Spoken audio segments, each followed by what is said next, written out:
Let's see the electroplating.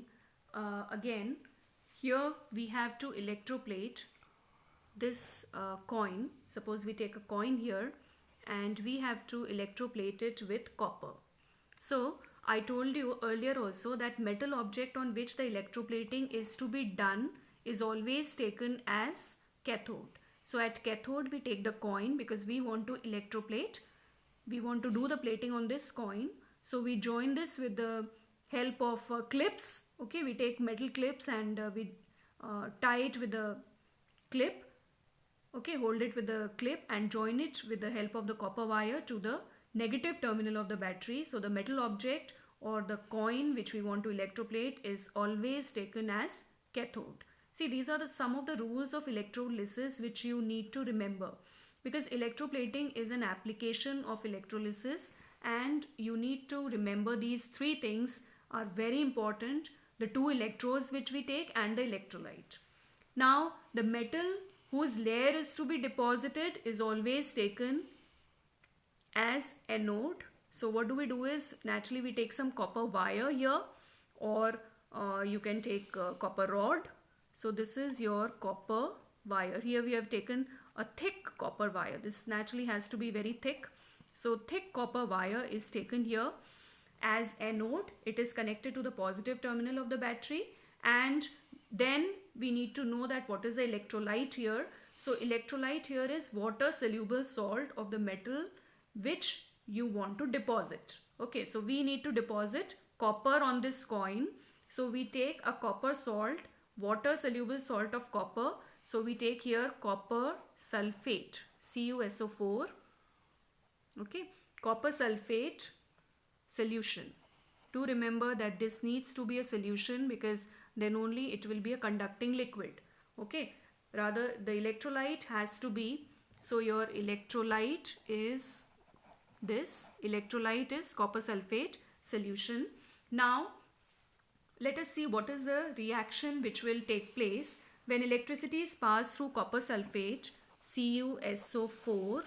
Okay, when electricity is passed through when electricity is passed through copper sulfate solution, then it is going to dissociate into its ions Cu plus 2 plus SO4 minus 2.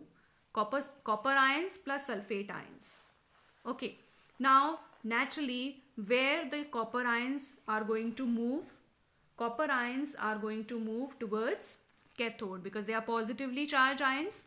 So they will move towards cathode. So these copper ions, Cu plus 2 ions, this is at cathode. That's these Cu plus 2 ions, they will move towards cathode and they are going to gain 2 electrons, okay, to become neutral copper. Students, try to understand this. What is gaining and losing of electrons? See, these ions are formed by losing or gaining of electrons.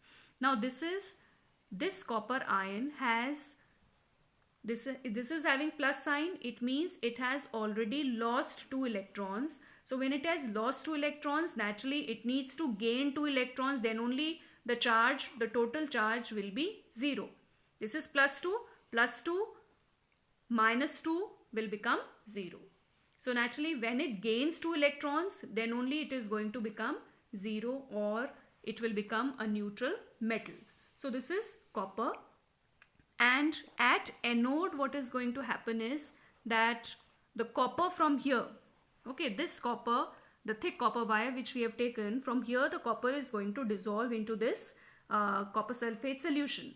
So the copper from here is going to, at anode, this copper is going to lose 2 electrons. Okay, and this is how the copper ions were formed.